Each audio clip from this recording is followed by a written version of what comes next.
Hello everybody, Scott Golden here with the World Class Championship Wrestling Review Series, and we are into the month of December 1986. We almost have, 82, 83, 84, 85, 86, 5 years complete of the World Class Series out of what is about a little less than 7 full. Anyway, we move through what amounts to be a somewhat eventful process in the month of December here, and there's some notable, I guess, alignments that you would consider, and we move quickly through. There's also highlights of the World Class Turkey Day Extravaganza, which we'll get to during this program, but we open with the Von Erichs, Lance and Mike against the Grappler and Killer Tim Brooks. This is to be, as expected, a highlight for the Von Erichs. Lance comes up with several arm bars and the like, and Brooks does a lot of, missing of shots, whatever have you. Lance Von Erich certainly has become a major force in the area, more so with the absence of Kerry. I don't know if Kerry hadn't been missing for several months. I don't know how over he would have gotten, but he was there. It is the Grappler and Mike who do damage to each other for quite a bit here on the December 6th edition, 1986. But Mike tries to go after the leg of the Grappler and does for a few minutes.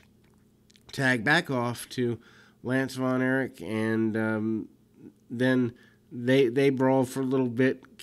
Mike comes back in, drop kick on Killer Tim Brooks, and needless to say, the match breaks down into all 4 guys in the ring, as is to be expected. The drop kick by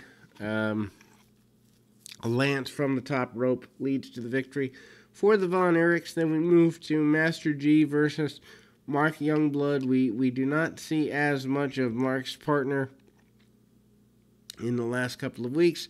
Don't know if he was just there short term. Don't know what that happened to. But anyhow, Master G still managed by Percy Pringle. Master G, not a guy that I am a huge fan of just because he looks bloated and uncomfortable. He just looks like a guy that doesn't belong. But anyway, Master G uses power against Youngblood early, and Youngblood, a guy who has been around for the last several years, kind of rolling along and getting along. Knees to the face and punches to the face, along with some choking from Master G, and it is clear that Percy Pringle on the outside of the ring is happy with the dominance of his man during the midpoints of the match. G goes down to the canvas, gets some ride time with a reverse chin lock, and then several chops by Youngblood. Youngblood always managing to come back to the Native American striking, the chops and the Samoan drops and all that usually denotes that style. Anyway, G holds on to the ropes.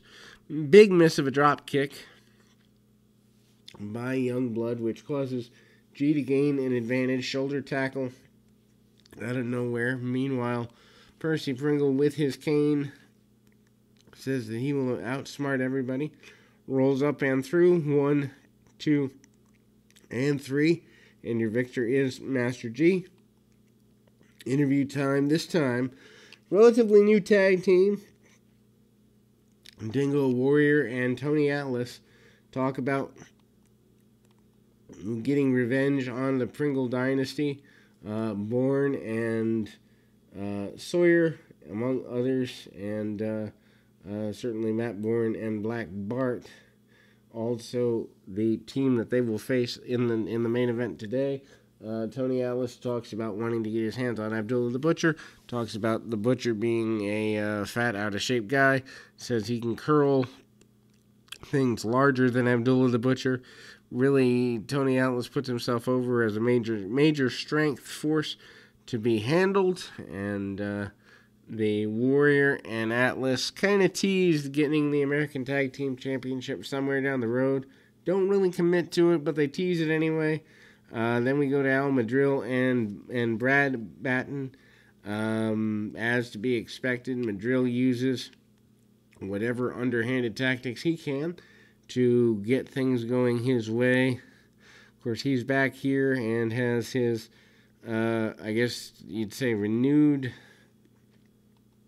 life in world class because of his friendship with Brian Adias, and Batten sends himself shoulder first into the steel post on the outside, or actually on the inside, runs through, and it's clear, very clear, that you've got a lot of shots and the like. Madril sends his adversary to the outside, prancing around, stalking around the ring. Batten, though, does manage to come up, is given a decent babyface comeback.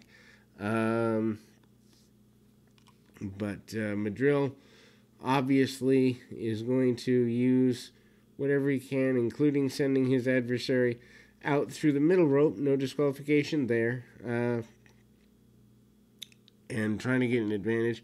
Taking him to the floor, punches to the throat, whatever needs to be done, Madril will do. Big clothesline, and it is clear that this is meant to be a showcase for Madril, and certainly is. Madril does eventually get the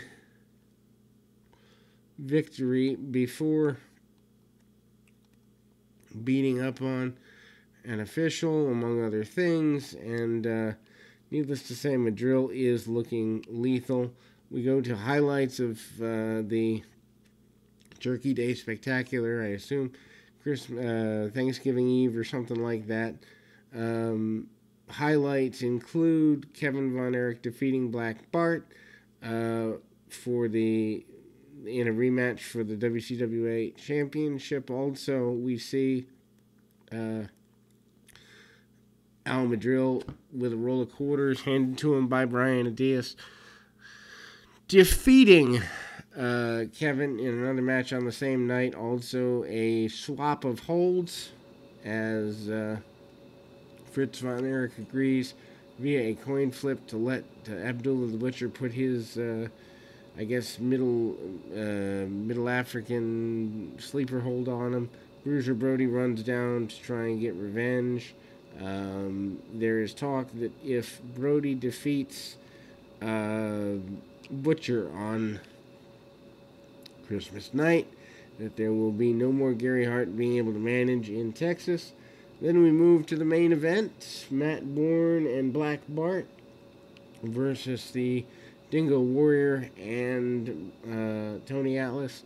In your main event, interesting to see a team like Warrior and Atlas. Needless to say, Bourne has a bit of a fadeaway haircut. He certainly looks more menacing than normal. Not that he didn't look menacing before. But Tony Atlas and Matt Bourne trade hammerlocks early. Bourne requests the break, gets the break. Atlas with a big back body drop on him. Interesting to see Percy Pringle aligning with Black Bart, and Warrior willing to do anything to get rid of the Pringle dynasty once and for all. We can see that. That obviously does not happen, as Percy stays through when the promotion fully closes in 1990, I do believe. Anyway, big press slam by the Warrior, and unceremonious fall for Matt Bourne there. Warrior breaks the match down into more traditional style, including chin locks and all that. Atlas back in with Bart this time. Bart gets a short-term shoulder tackle. Tony shows his agility, though. Leapfrogs and drop kicks.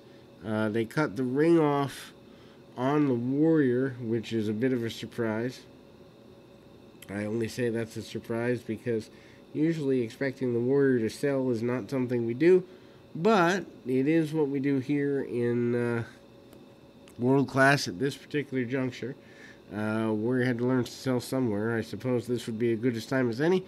Anyway, Percy Pringle happy on the outside with the dominance of his team, and we move through the remainder of the match. Warrior is beat up for the next several minutes. Interesting that they give Tony Atlas the hot tag.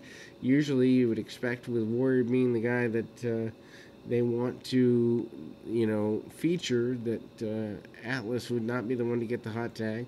Atlas sent to the outside. Warrior makes a comeback, even though he's not out of the danger for a while.